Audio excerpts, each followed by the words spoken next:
Bonjour à tous. Aujourd'hui, je vais vous parler du Mal n'existe pas, donc le dernier film de Ryusuke Hamaguchi, celui qui avait réalisé Drive My Car et Conte du hasard et autres fantasy. Et c'est sorti en France le 10 avril. Donc le film nous raconte l'histoire de Takumi et de sa fille Hana qui vivent dans le village de Mizubiki, donc près de Tokyo. Et ils mènent une vie modeste en harmonie avec leur environnement. Mais le projet de construction d'un camping glamour dans le parc naturel voisin va chambouler le village. C'est un film qui est éblouissant. Quand on voit un film comme ça, on sait qu'on a affaire à un grand film. On peut pas sortir du cinéma et se dire autre chose. Pour moi, c'est une évidence, quoi. On sait qu'on a affaire en face de nous un réalisateur qui est un génie. Je veux dire, on peut pas ressortir autrement de ce film-là. Le seul souci, et qui est un énorme souci, c'est le rythme du film. Alors moi, j'y suis allé en ayant déjà vu un film de ce réalisateur et en sachant ce que j'allais voir. Je savais que ça allait être très lent. J'étais dans un très bon état d'esprit et j'étais assez reposé. Et voilà, j'ai pas essayé de réfléchir à est-ce que c'est utile, est-ce que c'est pas utile.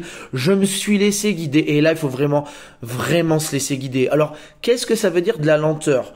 Alors, la lenteur ici, ça veut par exemple dire que sur le plan d'ouverture, on a peut-être 3 ou 4 minutes où on filme la cime des arbres. C'est extrêmement long. Est-ce que c'est utile? Je ne sais pas. Après, dans le film, voilà. Tant qu'un personnage ne sort pas du cadre, on le filme.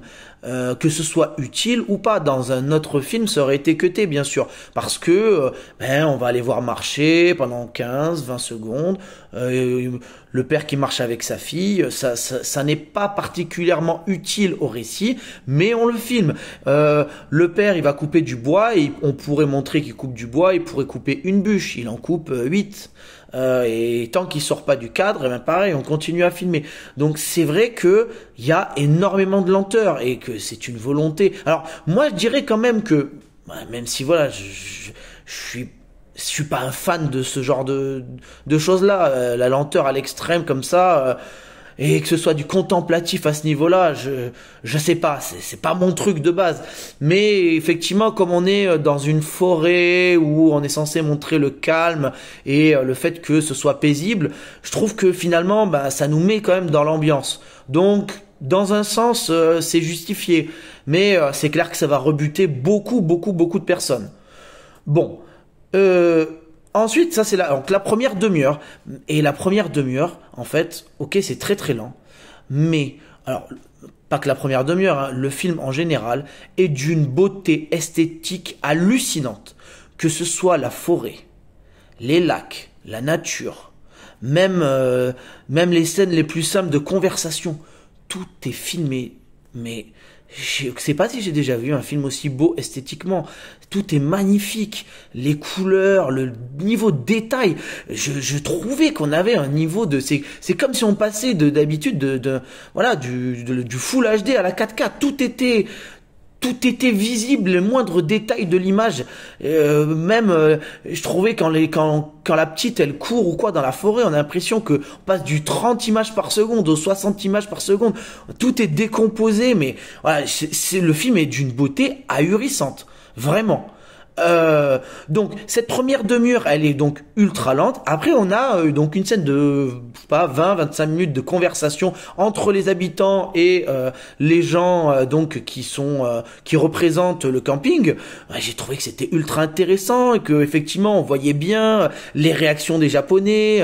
C'est aussi donc un film qui est sur l'écologie, sur le capitalisme. Donc on voit bien donc les enjeux qu'il y a pour les habitants. Pour la compagnie aussi, tout le monde joue ultra bien, que ce soit donc le père et sa fille, les gens du village, les gens qui représentent la compagnie, qui au début on les voit peu et puis après on s'attarde sur eux aussi dans une deuxième séquence où ils sont en voiture, séquence qui est ultra intéressante. Est-ce que pareil, alors là ça nous apprend à connaître les personnages, mais oui, certains vont dire que c'est pas utile au récit, mais voilà, moi j'ai adoré ça, et ça discute de sites de rencontres ou quoi. On voyage. Voilà, ce film, c'est aussi un voyage. En tout cas, Ouais, il faut vraiment se laisser porter par le film, pas essayer sans arrêt de réfléchir à son rythme qui effectivement est très lent. Et la musique aussi, alors d'après ce que j'ai lu, la musique, le film a été fait suite à la musique. C'est même le film, c'est même la musique qui était avant, qui était là avant, et le film aurait été fait. Donc par rapport à la musique est extraordinaire. Extraordinaire. Et on a donc le bruit dans les forêts aussi, des animaux, des pas, de la neige. Ouah, c'est la sonorité de ce film est vraiment magnifique. Maintenant, il faut parler de la fin. Je vais faire une deuxième vidéo. Alors, j'ai absolument aucune réponse, que j'ai regardé un peu partout. J'ai écouté des émissions de ciné. Personne n'a la réponse. Hein. Clairement, personne n'a la réponse. D'ailleurs, le titre, le mal n'existe pas. Bon. J'ai pas vraiment de théorie sur ce que ça veut dire, mais voilà, la fin est particulièrement étrange et peu de gens l'ont comprise. Moi, je l'ai pas comprise hein, non plus. Hein, franchement, hein, je fais pas le génie, hein, mais je vais peut-être élaborer une petite théorie sur une vidéo vu que ça n'a pas été fait. J'ai regardé. Bon, c'est vrai que la fin, ça rompt avec tout ce qu'on a dans le film. Donc parlons-en, hein, parlons-en.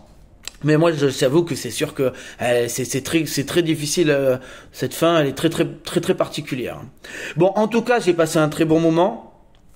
Voilà, c'est pas un film qui est très accessible, mais si vous l'acceptez en tant que tel, que vous acceptez ses longueurs et sa lenteur, et une fois que vous l'aurez vu, en plus il reste, à mon avis c'est un film qui va vous rester dans la tête, je pense que vous serez content et vous aurez une espèce de récompense d'avoir vu ce film, et que c'est ce genre de film qu'on voit et qui me semble qui nous grandit quand même, hein, humainement parlant. Donc c'est pour toutes ces raisons que je mettrai la note de 8 sur 10.